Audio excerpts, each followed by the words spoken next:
Termul jadi dalang serangan ke Prabowo lewat medsos. Guys, akhir-akhir ini Presiden Prabowo dinilai mengalami banyak serangan di media sosial. Bahkan guys, bagi pengamat intelijen dan geopolitik Amir Hamzah, dalang dibalik penyerangan ini adalah pendukung Jokowi atau disemut ternak Mulyono atau Termul. Amir jelasin, ada tokoh intelijen yang dipecat Prabowo, akhirnya sekarang menyerang Prabowo lewat media sosial guys. Nah, Amir menilai tokoh intelijen yang dipecat ini loyalis berat Jokowi. Amir juga menyarankan harusnya sejak awal Prabowo tidak mengakomodir orang Jokowi masuk pemerintahan karena beresiko. Gimana nih guys? Dalam bulan Juni-Juli ini akan ada peristiwa besar, ada eskalasi politik yang ujungnya adalah menggulingkan pemerintahan Prabowo.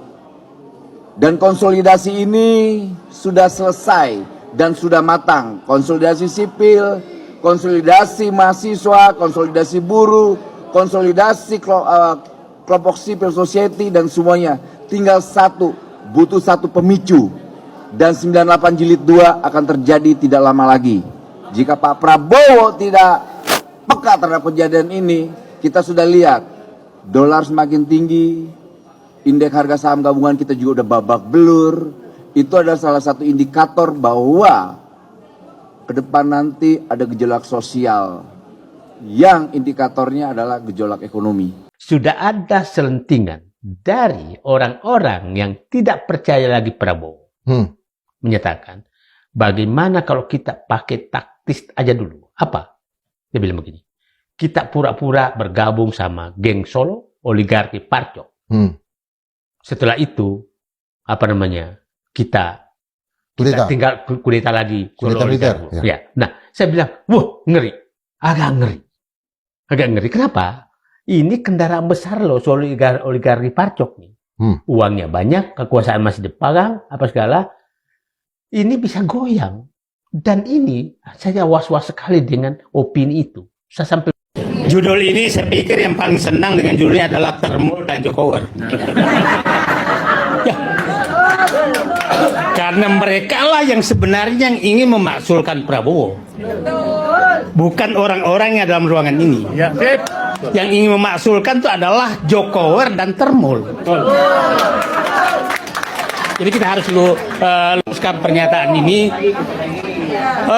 Kenapa ini terjadi? Karena saya katakan baru kali ini dari 7 presiden sebelumnya belum ada presiden yang berani menyentuh oligarki dan bintang-bintang hijau dan coklat yang melindungi oligarki.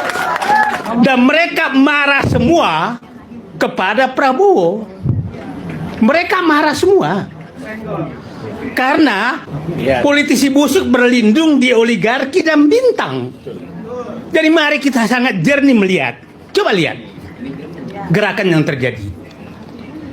Gerakan geng Solo, oligarki dan Parcok terus berlangsung kepada Prabowo. Semua juru maki ke Prabowo. Terus kita harus diam melihat Prabowo dikepung oleh mereka. Oke? Masih realistis lah kita melihat perkembangan. Sekarang coba lihat Prabowo menyelamatkan negeri ini seperti apa sih? Ya, hanya dia yang berani mengambil kebun sawit dan tambang puluhan juta hektar dari oligarki. Hanya dia. Anda boleh menyatakan Said Didu jadi teror. Silakan. Saya ingin ceritakan bagaimana PKH, tim penerbitan PKH dibentuk. Dibentuk itu oleh Jokowi itu. Tapi apa yang dilakukan Jokowi? Meminta bernegosiasi dengan pemilik untuk dikembalikan. Oke. Saat itu komandannya Luhut Binsar Panjaitan. Oke. Saya bicara dengan data, saya nggak biasa berteori-teori. Oke. Itu tahun 2022. Prabowo saat itu belum presiden, masih Menhan. Sudah dipanggil yang memberikan presentasi, hentikan itu. Karena saya mau mengambil alih itu semua. Belum presiden. Setelah presiden, dia ubah ambil dulu semua, baru kita berperkara. Itu yang terjadi. Terus kita harus jatuhkan orang yang mengambil menghadal oligarki. Mereka Jokowi, geng Solo, oligarki, Parcok sangat gembira dengan judul ini. Jadi kita dijadikan bemper untuk menghantam Prabowo. Padahal sebenarnya dia menunggu itu jatuh dan dia ambil alih. Clear. Gitu. Clear, jangan. Bukan saya membela, saya ketemu Prabowo, saya bilang, Pak Prabowo, saya percaya niat Bapak, tapi saya frustrasi dengan cara Bapak. Dan saya bisa gila dengan cara Bapak terlalu berbelok-belok. Ya. Nah, terus saya sampai sekarang mengatakan, Pak Prabowo, Bapak Presiden, Bapak sudah di titik to kill or to be killed. Mantap. Nah, karena saya tidak punya harapan selainnya. Ya, orang menyatakan masih percaya sama dia. Terus saya harus percaya sama siapa? Karena dia buktikan itu. Dia buktikan, dia ambil alih semua. Nah, Bapak dan Ibu tahu apa yang terjadi dengan fiskal sekarang. Merampoknya seperti apa? Itu ratusan triliun oligarki dan bintang. Pelindung oligarki ini merampok negara dengan cara tiga sekaligus. Under invoice. Harusnya 100 dimasukkan 30 supaya pajaknya kurang. Terus Bapak dan Ibu tahu, habis itu transfer pricing perusahaannya di mana-mana seakan-akan, dan yang ketiga adalah mengubah HS code, kode bea cukai. Ekspor bubur dilarang mengekspor kayu supaya biayanya keluar rendah dan pajaknya rendah. Yang ketiga dia lakukan namanya rekayasa keuangan. Bapak dan Ibu tahu, perusahaan-perusahaan kelapa sawit yang mereka kuasai itu masa untungnya hanya 1-3%. Rekayasa keuangan. BUMN yang dianggap tidak efisien, untungnya minimal 20%. Dan itulah permainan mereka dan ini berlanjut. Dan jangan Bapak dan Ibu heran kalau ada buronan hidup tenang di Singapura. Karena mereka tiap bulan sudah datang ke sana bagi-bagi. Jadi mungkin bisa juga Reza Ali sekarang itu sedang bagi-bagi. Dan mungkin juga dia yang bergerak untuk menjatuhkan Prabowo. Ya, saya lama di dalam dan saya paham dinamika itu. Satu-satunya cara Prabowo untuk mempercepat menyelesaikan bangsa adalah memperkuat tim penertiban kawasan hutan. Bapak dan Ibu bayangkan, pada saat ditanya data kelapa sawit, itu dia bilang hanya 8,7 juta hektar oleh pajak, oleh BPS. Setelah disurvei ternyata 20 juta hektar. Terus di mana uang itu lari semua? Terus kita harus jatuhkan orang yang mau mengembalikan itu. Ya. Kalau Anda jatuhkan, maka kembali lagi luas kebun sawit hanya 9 juta hektar. Yang lain hilang semua. Oke? Bapak tahu tambang. Bedanya tambang dengan hutan, sawit. Sawit itu pemiliknya konglomerat. Tambang itu pelindungnya bintang-bintang. Bintang hijau dan bintang coklat. Itulah yang dihadapi Prabowo sekarang. Terus kita harus musuh juga, sementara dia perang melawan oligarki dan bintang setan-setan itu semua. Mereka tepuk tangan. Jadi sekarang bagaimana agar Prabowo bisa menyelesaikan?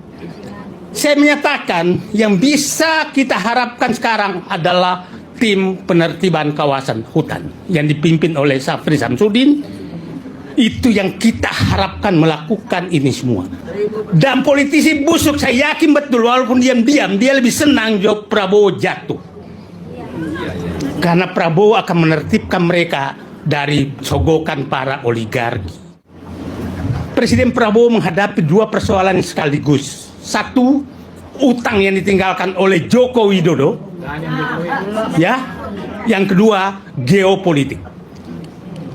Geopolitik yang sangat berat. Saya bilang kadang-kadang Pak Hasan, ini kita perlu minta doa kepada Allah pada saat kita mengambil keputusan itu searah dengan perkembangan ke depan. Ini kan bertolak belakang dengan perkembangan ke depan, dan inilah cara untuk menyelamatkan fiskal yang sangat berat. Prabowo bisa menyelamatkan Indonesia apabila tim PKH berjalan dengan baik dan mengambil alih semua itu dan mengembalikan ke negara. Itu satu-satunya pintu yang paling gampang, dan itu bisa langsung dapat ratusan triliun dalam waktu sekejap untuk membayar utang. Nah, saya bilang ada 5 program Prabowo yang sangat bahaya ditunggangi untuk menjatuhkan dia. 1, MBG. 2, Koperasi Merah Putih. Ya kan? 3, sekolah rakyat. 4 adalah hilirisasi oleh Danantara. Yang kelima adalah penertiban kawasan hutan. Ini kalau dipegang oleh orang yang salah, maka Prabowo dijatuhkan oleh mereka. Pendukung Prabowo yang 24 karat itu ada di luar. Karena dia tidak mengejar jabatan, dia tidak mengejar apa-apa. Dia ingin negerinya baik.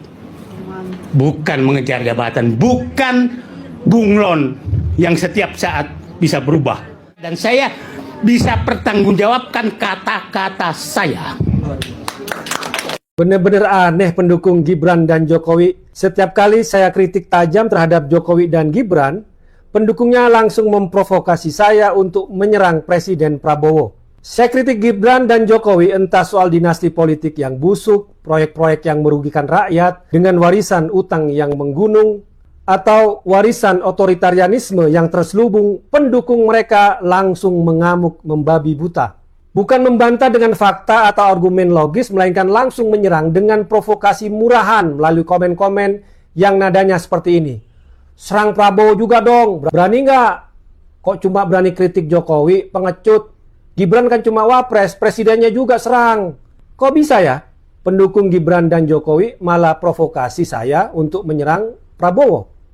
Serentak loh, ini sudah ada orkestrasi dan order, bukan organik. Padahal siapa bilang saya tutup mata terhadap Presiden Prabowo? Konten saya berisi catatan kritis yang tak kalah pedas terhadap kebijakan Presiden Prabowo. Dari soal ekonomi saat ini, kunjungan ke luar negeri, pengangkatan pejabat, penanganan bencana di Sumatera, dan lain-lain sebagainya. Ketika saya kritik kebijakan Presiden Prabowo, apa pendukung Gibran dan Jokowi ikut membela Presiden Prabowo? Tidak ada sama sekali. Mereka hanya peduli pada junjungannya Gibran dan Jokowi. Ironis dan memalukan memang pendukung Gibran dan Jokowi itu, yang tak pernah sekalipun pendukung Prabowo melakukan provokasi serendah itu.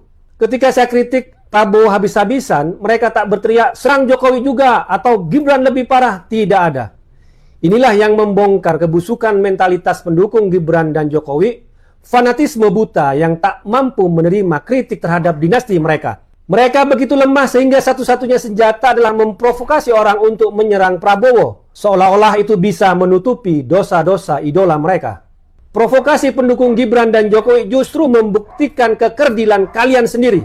Saya akan terus mengkritik siapapun yang berkuasa dan kebijakannya yang dipandang salah, tanpa peduli diminta atau diprovokasi kubu manapun. Karena kritik bukan alat politik murahan, melainkan kewajiban mencari kebenaran.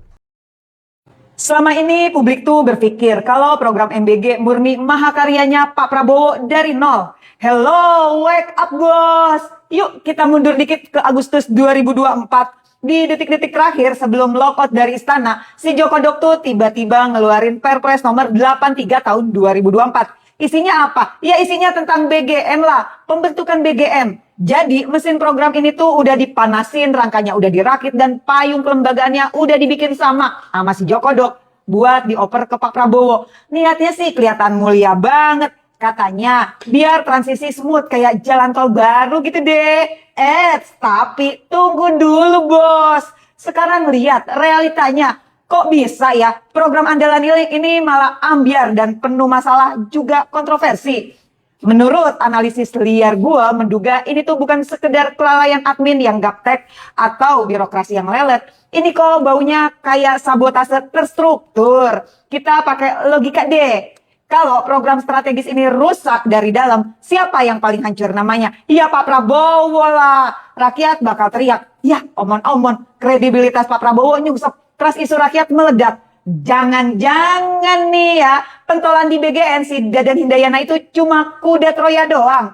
Sengaja ditinggalin sama si Joko Dok buat ngancurin pemerintahannya Pak Prabowo. Ya balik lagi, gue sering bilang, faktanya si Joko Dok itu kan pengkhianat, itu nyata. Ibu Megawati yang jelas udah berjasa dalam hidupnya aja bisa ditusuk. Apalagi Pak Prabowo yang mungkin dianggap nggak punya jasa apa-apa buat dirinya. Dan yang paling anehnya nih ya menurut gue, tiap ada kasus korupsi, nama si Joko Dok itu kan berulang-ulang kali disebut dalam persidangan.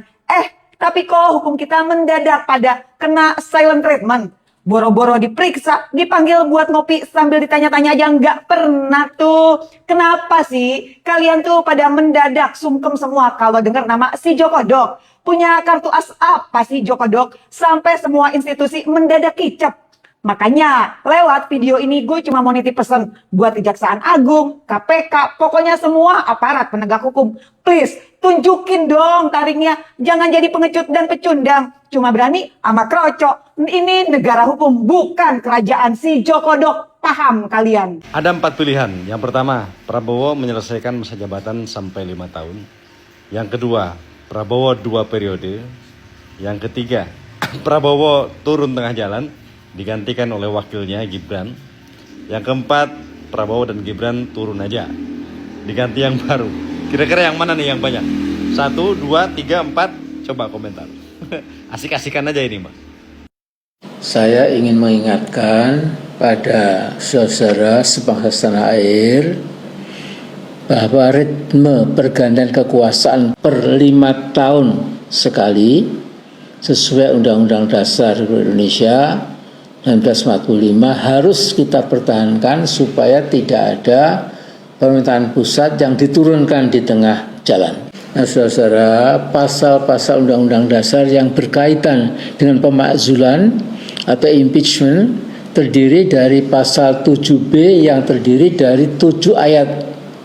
Nah, mengharapkan para anggota DPR MPR berani memakzulkan Presiden Prabowo, rasa-rasanya itu mustahil. Semarah apapun kita pada Gibran Hufafa, dengan konstelasi pimpinan DPR MPR yang sekarang ini, kiranya melakukan impeachment terhadap Gibran itu juga amat sangat sulit. 8 cita atau astra cita yang digaungkan oleh Pak Prabowo, saya kira sangat bagus sebagai cita atau keinginan atau gagasan. Antara lain penguatan demokrasi Pancasila dan hak asasi manusia. Kemudian penguatan pertahanan dan keamanan nasional, lantas penciptaan lapangan kerja dan pengembangan kewirausahaan, kemudian juga pengembangan sumber daya manusia dan kesetaraan gender dan lain-lain. Saya berpendapat kondisi bangsa kita saat ini bukan hanya tidak baik-baik saja, tetapi bergerak makin eksplosif secara sosial politik. Oleh karena itu, saya pernah menganjurkan kurangi semaksimal mungkin suasana pesta pora para menteri, terutama Pak Prabowo. Jangan pernah joget-joget lagi dan sempat difoto. Begitu adegan-adegan bermewah-mewah sampai disiarkan ke publik, reaksi rakyat kita seragam, yaitu marah dan mengumpat. Nah, sementara saya kira itu dulu ya, dan kita semua berharap dan berdoa supaya peristiwa people power yang terjadi pada 21 Mei 1998 di Jakarta terutama, tapi juga Jogja, Bandung dan lain-lain tidak terulang lagi. Mengapa? Karena kesadaran rakyat kita pada hak-hak asasi manusia dewasa ini sudah sangat mendalam.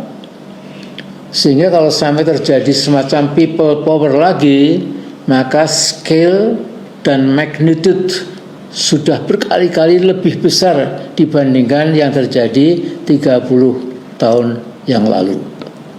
Nasihat saya, jauhkan Teddy dari Istana Presiden selama weekdays, selama hari kerja, Senin, Selasa, Rabu, Kamis, Jumat. Kalau mau hahaha itu pada weekend saja, Sabtu dan Minggu atau Sabtu dan Ahad. Intinya pemerintah negara sebesar dan sekompleks Indonesia tidak boleh disambi cengengesan dan celelean sambil berhahihi. Ya. 4 bulan lalu saya membuat video berjudul Copot Kapolri dan Awasi Teddy. Video itu dipirsa oleh sekitar 387.000 viewers. Ya. Nah sekarang ini banyak orang berpendapat bahwa Teddy Indrawijaya itu sudah menjadi the second most powerful man setelah Presiden Prabowo. Ini tentu pendapat yang tidak benar dan sangat jauh ya, tetapi itu kesan masyarakat melihat betapa dekatnya Teddy Indrawijaya dengan Pak Prabowo. Jadi terserah kita punya presiden, citra Teddy sudah kurang baik. Jadi apakah Teddy akan tetap dijadikan pembantu andalan presiden nomor 1 atau ada kebijakan lainnya, semua ada di tangan Presiden Prabowo. Enggak, sebentar. Ini tudingan menurut saya agak serius nih. Maksudnya geng Solo yang berada di balik ini atau seperti apa? Ini supaya jelas kita. Contoh, saya mau ambil indikasi Iya. supaya jangan terukur, ada fitnah. supaya saya nggak menuduh. Saya kan geng Solo kan banyak, nggak tahu siapa kan? Iya kan geng Solo, diduga siapa? Solo banyak, ya nggak? Han Solo misalnya. Ya Han Solo kan saya nggak sebut nama, geng Solo banyak. Orang Solo, warga Solo 2 juta, 3 juta juga banyak, ya kan? Tapi kita bisa paham lah, ya kan?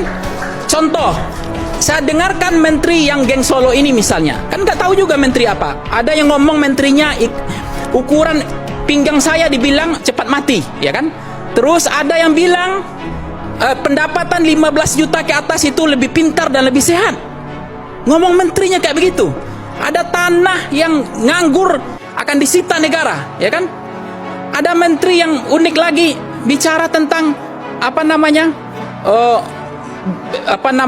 menteri dalam negeri, ya. Akhirnya ribut pulau ini dengan pulau ini, hampir kedaulatan negara hancur, ya kan? Betul nggak? Ada izin tambang tiba-tiba harus dicabut, ya kan? Di Raja Ampat, padahal Indonesia Timur ini indah sedunia. Tambang kemudian dijadikan, dikeruk untuk sumber daya alam kita, padahal pesonanya Indonesia Timur, alamnya nggak bisa digantikan dengan tambang gitu loh. Indahnya Indonesia harus dicabut oleh presiden hari ini, ya kan? Belum ada menteri yang kemudian bicara tentang keuangannya, walaupun itu dibantah, dibilang dosen, guru beban negara. Itu hoax kan? Ya itu hak katanya, tapi kan itu berkembang akhirnya, itu diklarifikasi. Jika Anda menikmati video kami, jangan lupa untuk like, share, dan simpan untuk ditonton lagi nanti.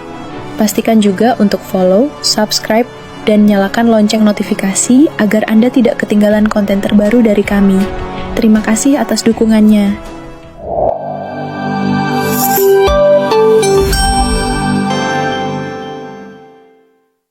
Jokowi sedang menyindir keras Presiden Prabowo. Taktiknya nabok, nyilih tangan, memukul, pinjam tangan orang lain. Tak perlu bicara langsung, cukup pakai mulut orang lain untuk menyodok pemerintahan Prabowo. Pada 1 Juni, rombongan sahabat bakso Indonesia mengadu ke rumah Jokowi. Ketua Umum Bambang Haryanto menyampaikan keluhan lonjakan dolar Amerika Serikat yang membuat harga daging sapi dan tepung gandum melambung. Pedagang terpaksa mengecilkan ukuran bakso atau menaikkan harga 1.000 sampai 2.000 per porsi. Keluhan para pedagang bakso itu valid ya. Saya pernah mengangkat di video saya berjudul Pedagang Kecil, UMKM, Wong Cilik menderita karena dolar naik dan rupiah melemah tanggal 19 Mei. Namun yang paling tajam adalah respon Jokowi yang disampaikan Bambang di depan media. Jokowi prihatin dengan kenaikan dolar, tersendatnya distribusi BBM, dan bahan baku akibat perang Timur Tengah. Jokowi disebut memberi semangat agar pedagang tidak putus asa serta akan berjuang melindungi UMKM tradisional melalui regulasi menghadapi serbuan 4.000 gerai food and beverage dari China. Ironisnya ini disampaikan Jokowi yang memiliki Gibran anaknya sendiri sebagai wakil presiden, dan banyak menteri di kabinet Presiden Prabowo masih berasal dari rekomendasi Jokowi. Padahal selama 10 tahun berkuasa, Jokowi tak kunjung menyelesaikan ketergantungan impor daging dan gandum. Ini kemunafikan Jokowi. Kini saat harga naik dan UMKM terjepit, Jokowi muncul sebagai seolah-olah pelindung rakyat kecil. Apakah asosiasi itu sengaja digalang sebagai corong kritik Jokowi? Saya tidak tahu. Apakah Jokowi kesal karena kata ajudannya tidak diundang upacara Hari Lahir Pancasila di Istana pada 1 Juni? Padahal Presiden dan Wakil Presiden sebelumnya diundang. Bisa jadi. Tapi kok waktunya pas banget dengan rencana Jokowi yang akan keliling Indonesia yang dibaca oleh beberapa pengamat sebagai upaya menyaingi Prabowo sekaligus menjaga posisi Gibran di tengah isu pemakzulan dan menjelang 2029. Belum keliling, Jokowi sudah mengirimkan sindiran yang sangat keras ke Presiden Prabowo. Tanpa naik mimbar, Jokowi berhasil membangun narasi rakyat kecil sedang menderita di era sekarang. Tamparannya terasa, tapi tangannya Jokowi tetap bersih. Apakah Presiden Prabowo sadar akan taktik licik Jokowi itu? Kalian tahu nggak? Fix Prabowo Jokowi lagi perang. Mau tahu bagaimana bentuk perangnya? Yuk kita diskusikan. 1 Juni Jokowi tidak diundang dalam perayaan Hari Pancasila. Yang kedua, semua orang tahu bahwa KPK itu adalah loyalis sejatinya Jokowi. Itulah alasannya kenapa BGN dan tidak pernah tersentuh oleh hukum. Di mata yang paling gamblang kita melihat indikasi korupsi sangat terang. Tapi faktanya apa? KPK hanya mengatakan ada indikasi. Tapi rakyat kan juga menunggu actionnya apa? Action ini kemudian dijawab oleh Prabowo dengan mengganti kepala BGN serta melakukan penggeledahan di kantor BGN oleh kejaksaan. Ini adalah call action. Terlepas dari semua hal di sini, rakyat menyimpulkan bahwa hari ini Prabowo sedang berjuang menuju 100% Prabowo. Dan Jokowi tidak bisa dibantah. Dia panik, dia khawatir Gibran tidak bisa lolos di 2029. Itu akhirnya Jokowi memilih untuk berkeliling untuk safari politik, ya, walaupun sedikit mintrik PDI Perjuangan, ya saya kira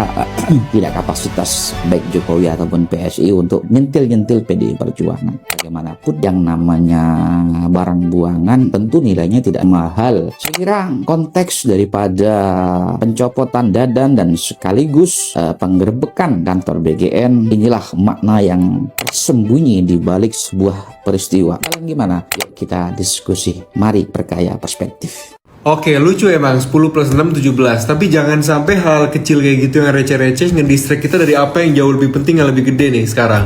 Praktek under invoicing. Itu kan lagi dicoba di-solve sama pemerintah karena itu kebocorannya 1.000 triliun per tahun.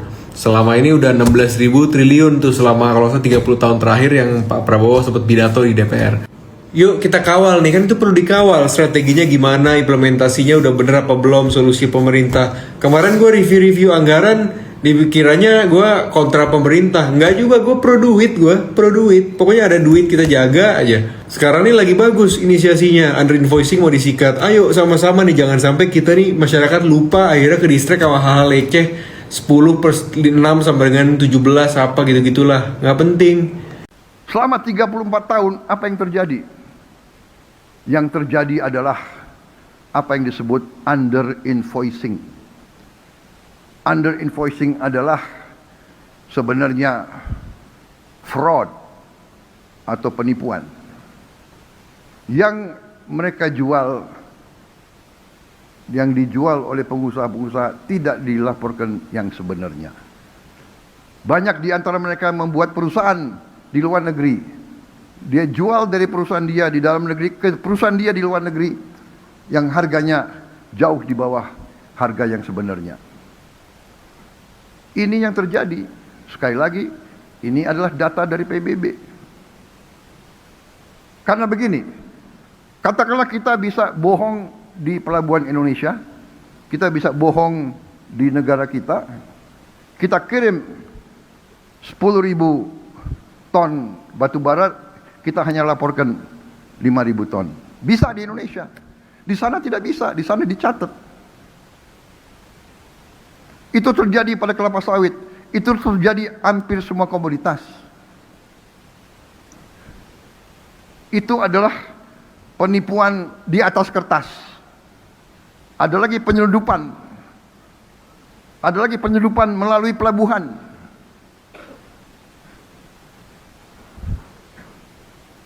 Kita harus berani mengatakan yang merah-merah, yang putih-putih. Kita harus berani mengatakan apa adanya.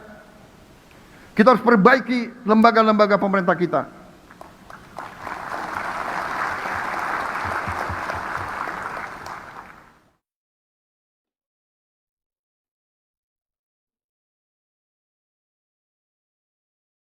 Gue akan kasih contoh ya, dan lu harus bijak cermatin ini supaya lu gak kena tipu tuh sama influencer-influencer anjing peliharaan George Soros tentunya, yang apa sibuk ngatain badan ekspor ini. Kenapa lu harus kritis? Jadi contohnya gini guys, kenapa penting banget ya kita ngerti bisnis ini bukan cuma semata-mata soal ikan hias. Praktek under invoicing ini berbahaya karena yang dirugikan adalah negara kita yang katanya kaya sumber daya alam. Contohnya gini, ada pabrik pensil nih di Jawa Tengah. Dia bikin pensil dari kayunya tumbuh di hutan Indonesia. Apa yang dia lakukan? Dia ekspor pensil ke luar negeri. Dia mau ekspor pensil ini ke Jepang. Harga satu biji berapa? 1.000 perak pak. Dia mau ekspor 1 juta pensil. Artinya nilai ekspornya adalah 1 juta pensil dikali 1.000 rupiah. Itu setara 1 miliar. So artinya perusahaan ini ekspor 1 juta pensil ke Jepang, nanti orang Jepang bayar 1 miliar rupiah ke Indonesia. Nah pertanyaannya, ketika dia kirim 1 juta pensil itu, dia harusnya dapat 1 miliar. Dia tentu harus bayar pajak. Iyalah, udah jelas bayar pajak. Pajaknya ada berapa? Campur-campur. Ada bea keluar mungkin di situ, ada PPh badan, dan ada pajak lagi tentunya berhubungan dengan royalti. Kayak kita taruh total rata-rata 30% lah. Artinya ketika dia jual 1 juta pensil ke Jepang, duit 1 miliar ditransfer dari Jepang ke Indonesia. Pengusaha itu harus siap keluar 30% alias setara 300 juta rupiah pergi ke negara dalam bentuk apa? Pajak, royalti, dan lain sebagainya lah. Intinya pengusaha cuma terima 700 juta rupiah. Kesel nggak dia? Bisa jadi dia kesel. Kenapa gue capek-capek bikin, produksi, marketing, jualan, kok cuma terima 700 juta? Harusnya kan gue terima 1 miliar. So apa yang dia lakukan? Kan 30% itu dari 1M ya. Mungkin gue harus kurangin tuh, jangan sampai 1M. So dia telepon Miyamoto-san, boleh nggak harga pensilnya jangan 1.000 rupiah per batang pensilnya? Boleh nggak turunin jadi 100 rupiah per batangnya? Artinya kalau 100 rupiah dikali 1 juta pensil, nilai transaksi penjualan dia itu cuma 100 juta rupiah. Yang artinya kalau pajaknya 30%, dia cuma bayar pajak 30 juta rupiah untuk ekspor 1 juta pensil. Lu nyambung nggak? Di sini dia udah hemat. Tadinya dia harus bayar pajak 300 juta ke rakyat Indonesia. Sekarang turun jadi cuma 30 juta rupiah. Untung dong dia. Untung banget. Pertanyaannya, Miyamoto-san mau nggak? Jawabannya adalah enggak. Karena Miyamoto-san langsung bilang, kagak bisa. Itu penipuan. Gua bisa masuk penjara di Jepang bro. Nggak ada begitu-begitu. Nggak mau. So apa yang dilakukan pengusaha dari Jawa Tengah itu? Tentu dia tetap keberatan dong kalau harus bayar 300 juta. Jadi dia pikir gini, ya udah deh, kalau pengusaha di Jepang nggak mau kong kali kong, nggak mau under invoicing, gue bikin aja deh pembeli palsu dari Singapura. Pembeli palsu. Gue cari perusahaan lokal deh di sana yang berani keluarin invoice tagihan nih ke gua nih, yang berani beli pensil gua dengan harga 100 perak per batangnya. Kalau ketemu syukur, kalau nggak ketemu bikin sendiri bro. Dia bikinlah perusahaan pensil PTE Limited di Singapura. Seolah-olah belanja 1 juta pensil ke Jawa Tengah senilai 100 perak, transaksinya 100 juta rupiah. Dikirim barang itu, dikirim beneran. Pertanyaannya, bener nggak kapalnya itu ke Singapura? Baru kemudian ketahuan, ternyata pensil ini nggak pernah bongkar muat di Singapura. Ternyata begitu barangnya kapalnya lewat di Singapura, dia jual ke Jepang di harga 1.000 rupiah per bijinya. Artinya duit 1 miliar dari Jepang itu masuknya nggak ke Indonesia, duitnya masuk ke Singapura. Karena yang belanja pensil itu adalah orang Singapura dari Indonesia. Pemiliknya sama. Terus dari Singapura dia ekspor kembali ke Jepang. Itu konsepnya guys, inilah under invoicing. So duit 1 miliar masuk ke Singapura, bayar pajak di Singapura, bayar murah, nggak nyampe 17%. Habis itu ya perusahaan Singapura bayar ke Indonesia. Berapa nilai transaksinya? Cuma 100 juta. Duit yang masuk ke Indonesia cuma 100 juta. Pajaknya cuma 30 juta. Jadi dari sini lu bisa lihat, ternyata kalau permainannya bukan jualan pensil, yang nilainya cuma 1.000 perak satu batang, pakai under invoicing jadi 100 perak per batang. Itu aja udah bisa lihat nilai kerugian negara ekstrim. Tapi gimana kalau yang diekspor bukan ikan hias, bukan pensil, tapi yang diekspor under invoicing itu adalah komoditas yang punya omzet ribuan triliun. Kalau makin banyak yang ketahuan, makin banyak perusahaan-perusahaan yang selama ini memperkaya Singapura, dan sekarang barangnya harus diekspor satu pintu melalui Badan Khusus Ekspor Indonesia ini, ujung-ujungnya apa? Yang ketakutan. Bener, negara Singapura sendiri.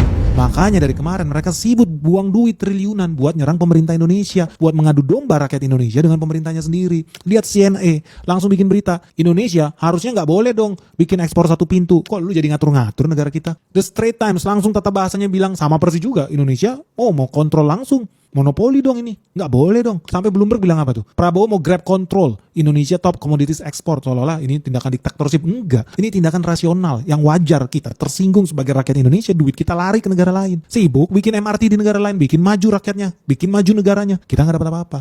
Makanya langsung kompak mafia-mafia ini, oligarki internasional ini, rame-rame nyerang pemerintah Indonesia guys. Kenapa? Lu lihat tuh S&P, Moody's, Apa yang dibilang? S&P bilang kalau ekspor SDA dibikin satu pintu, berpotensi lu nanti rating Republik Indonesia bakal jatuh lu, bakal downgrade lu. Ngatur-ngatur lu duit siapa? Moody's sama, mereka juga anti dengan ekspor satu pintu, wajar karena mereka diuntungkan. Ini klien-klien mereka juga. Ujung-ujungnya apa? Oligarki ini nggak mau makin miskin. Singapura bakal tambah miskin. Indonesia kalau berhasil kita jalankan program ekspor satu pintu, kita tambah kaya raya karena duit ribuan triliun itu nggak lagi pergi ke Singapura, no, tapi ke Indonesia, dan ini kebocoran devisa kita. Makanya teman-teman, aneh, Indonesia itu eksportir sumber daya alam, dibayarnya pakai dolar, tapi kok rupiah kita melemah terus. Ternyata dolarnya nggak masuk ke Indonesia, guys. Dolarnya itu yang menikmati Singapura. So lu nggak usah kaget ketika pemerintah Indonesia untuk pertama kalinya sepanjang sejarah berani melawan praktek under invoicing, berani melawan oligarki Singapura. Apa yang terjadi? Saham-saham sumber daya alam di Singapura anjlok. Loh kok bisa ya? Kebijakannya di Indonesia. Kok yang jatuh malah saham-saham sumber daya alam yang ada di Singapura? Apa contohnya? Lihat, First Resources langsung turun 28%, guys. Saham Golden Agri turun 18%. MP Evans Group turun 24,2%. AE Plantation turun 21%. This is a fact, guys. Ternyata kebijakan Indonesia berhasil membuat bursa di negara lain kolaps. Saham-sahamnya anjlok. Dan lu harus curiga. Loh, apa urusannya? Gue kira ini kebijakan jelek. Harusnya kan kita melawan, kata anjing-anjing peliharaan George Soros tentunya. Tapi kalau lu punya otak sedikit ya, lu buka tuh laporan keuangan First Resources Limited. Di situ lu bisa lihat pendapatan dia dari Singapura berapa sih? Cuma 447 juta dolar. Tapi dari Indonesia 1,1 miliar dolar, guys. Artinya 66% penghasilan First Resources dari Indonesia. Gila, perusahaan Singapura 66% penghasilannya dari Indonesia. Bumi Indonesia, tanah Indonesia. Tapi yang menikmati siapa? Singapura. Lu pikir gak sih? Hati-hati lu makanya diadu domba lu buat nyerang pemerintah lu sendiri lu. Kenapa? Karena oligarki Singapura udah kebakaran jenggot. MP Evans, lu lihat penghasilan dia tahun 2025, 99% dari kebun mereka yang di Indonesia. Gila nggak 99%? Golden Agri, lu lihat Golden Agri. Produk mereka apa? Ada palm oil, ada oleochemical. Ternyata revenue dia 20% dari Indonesia. iPlantation tahun 2024 penghasilan dia 99% dari Indonesia, bukan dari Malaysia loh. No, tapi dari Indonesia. Jadi dari sini lu bisa tahu kita itu on the right track sebetulnya. Kenapa? Karena mereka gonjang-ganjing situ kebakaran. Ini fakta. Lu bisa cek bursa efek mereka kebakaran. Saham-saham ini anjlok. Kenapa? Karena untuk pertama kalinya Singapura kaget. Kok biasanya presiden Indonesia itu bisa dikangkangin sama Singapura? Kok yang ini nggak bisa ya? Kok si Prabowo punya nyali ya bertarung sama oligarki internasional ya? Bertarung sama negara Singapura ya? Kebakaran mereka, guys. Jadi menurut lu gimana nih? Ternyata betul faktanya Indonesia rugi ribuan triliun. Indonesia berpuluh-puluh tahun dikadalin. Indonesia tidak dapat devisa, devisanya bocor ke Singapura. Tapi kok diem aja ya? Nah sekarang ketika Indonesia punya presiden yang berani nih ngelawan itu semua, kok narasinya malah jadi aneh? Kita harusnya menolak, melawan badan ekspor satu pintu. Kok gitu ya? Padahal sudah terbukti loh. Sudah terbukti berpuluh-puluh tahun negara kita dirugikan ribuan triliun. Giliran kita memperbaiki kok malah dilawan ya? Dicegah. Kompak nih sama asing nih. Kompak nih sama pemerintah Singapura menyerang pemerintah Indonesia sendiri. Kenapa ya, guys? Ini kayak terkoordinasi loh. Padahal kalau lu pikir ya memang betul kita butuh devisa itu. Dan betul itu kan dari bumi kita sendiri. Kita berhak. Kalau enggak ya nanti orang komennya sama lagi. Kok Indonesia kaya sumber daya alam tapi rakyatnya miskin? Rakyatnya nggak sejahtera, ya wajar. Karena duitnya nggak masuk Indonesia. Duitnya masuk Singapura, guys. Jadi menurut lu gimana, guys? Kita wajib nggak mendukung badan ekspor satu pintu ini? Selamat sore ya. Ini video 6.11. Nah, perkembangan terakhir itu adalah seperti biasa ya, indeks harga saham bursa efek itu menurun tajam, dan saham-saham semua bank itu turun, dan rupiah terperosok sampai 18.000, seperti yang dipelesetkan oleh pengamat-pengamat, 18.845 ya, 845 itu ya bisa segera tercapai gitu loh. Nah, bagaimana pemikiran menurut ilmu ekonomi politik Universitas TikTok Indonesia? Sekali lagi ya, ini bukan gerakan politik yang ingin hiburan, skip aja. Saya punya dua pendekatan ya, pendekatan faktual dan pendekatan historis. Kalau mau mengerti solusinya itu harus digali yang historis yang lebih dalam. Kenapa Indonesia ini terpuruk? Saya runutkan ya peristiwanya. Bulan Mei 2023 itu, Faisal Basri melaporkan adanya penyelundupan nikel 5,6 juta ton. Langsung mafia nikel itu di take down. Saratoga, Adaro, Merdeka Cooper, Tower Bersama, dan Toba Sejahtera. Di take down, Menteri Koordinator Maritim diberhentikan dan dibubarkan. Bersama dengan Menteri BUMN dibubarkan. Kemudian disinyalir bahwa dengan adanya penyelundupan ekspor nikel ini, Sebagai timbal balik itu Indonesia mendapatkan shadow banking China atau utang gelap China. Kenapa disebut utang gelap? Karena utang piutang antar negara ini kan seharusnya dicatat oleh Bank Sentral ya, Bank Indonesia.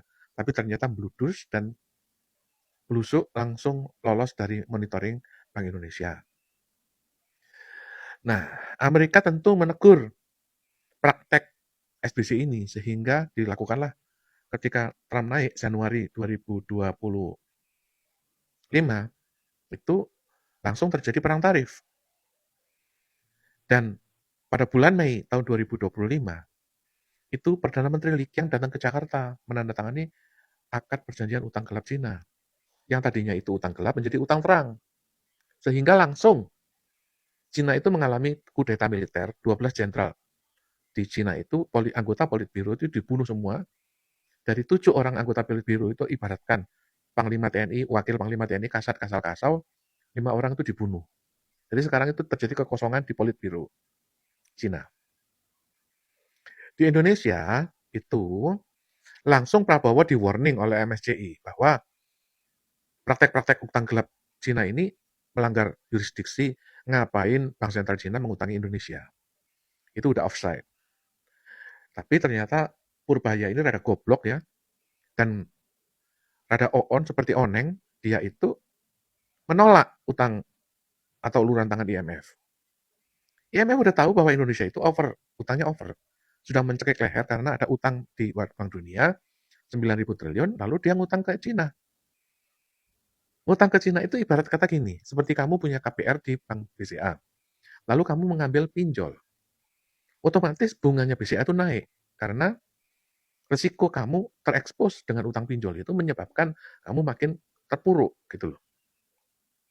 Setiap kita utang ke Cina itu 200 miliar, 200 triliun, devaluasinya ya segitu, sehingga utang kita itu nggak turun-turun, tambah naik ya gara-gara devaluasi. Itu adalah tools atau instrumen yang dimiliki oleh Bank Dunia gitu loh. Jadi duit itu bukan seperti ya kamu punya nikel lalu kamu jual, atau seperti kamu punya peyem, punya jeruk, punya mangga, punya durian lalu kamu jual ke pasar. Duit bukan itu. Duit itu adalah otoritas. Artinya kalau kamu tidak ada investor asing, kamu nggak ada investasi asing, kamu nggak ada investor Morgan Stanley, ya negara kita itu ibarat kelapa gading dibanding dengan Cilincing. Kelapa Gading itu orang luar pulau beli tanah di Kelapa Gading. Harganya naik, sedangkan di Cilincing, negaranya tertutup, mereka nggak mau membuka diri gitu loh. Prabowo itu ya seperti Cilincing. Itu faktualnya ya. Sejak Mei 2025 terjadi perang SBC, Shadow Banking China.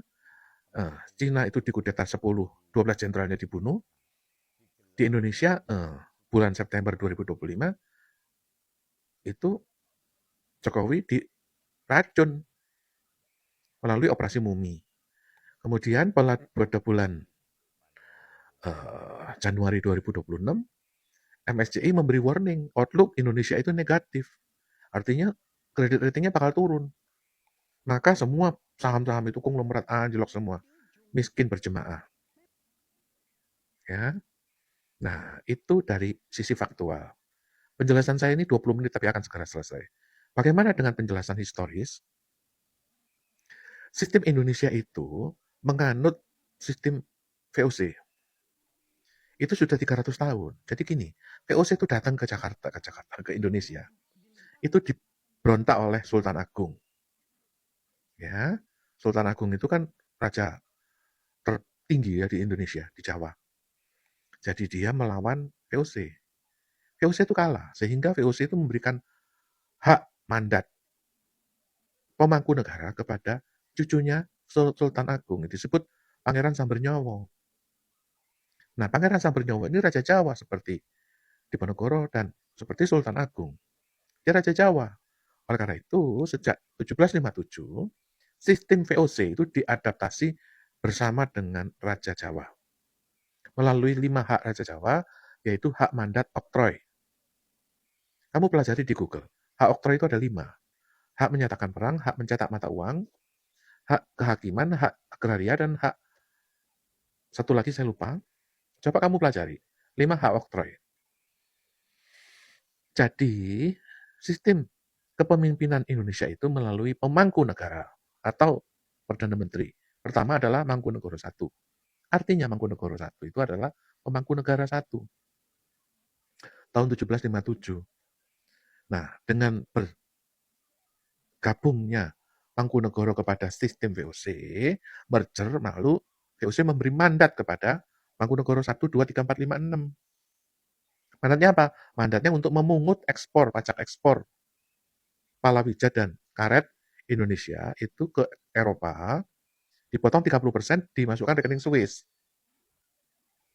Berjalan 300 tahun, jumlahnya 7 triliun dolar. Itu yang kemudian tahun 49 berubah jadi republik. Jadi mandat pemangku negara itu diserahkan pada Soekarno sebagai pemangku negara atau mandataris MPR. Ini babak 1 ya, saya lanjutkan babak 2. Ini babak 2. Tahun 71, mandatnya Soekarno itu dicabut, lalu dioper kepada Soeharto. Nah, mandat ini adalah bersifat pribadi. Soeharto sebagai mandat VOC atau mandataris MPR, itu berlaku tahun 71 sampai dengan tahun 2000. Kenapa tahun 2000 dicabut mandatnya? Karena Soeharto overprinting. Yang menjadi masalah adalah, sejak tahun 2000 itu Indonesia makin gelap, karena presidennya tidak mendapat mandat VOC. Ya, jangan ditanya itu mandatnya di mana dan sebagainya ya. Saya hanya mengajarkan ilmu sejarah, ekonomi, dan politik. Sejak tahun 2000, mandat VOC itu hilang. Mandataris presiden itu hilang karena presiden tidak diangkat oleh MPR. Sehingga mandat itu, konsep mandat itu hilang. Konsep pemangku negara atau Mangkunegoro itu hilang maknanya. Lupa, Mangkunegoro kan ada Mangkunegoro 10. Iya, tapi dia nggak dapat mandat VOC karena terputus dari Soekarno. Lupa, lalu kemudian mandatnya sekarang berapa? Kepada Mangkunegoro berapa?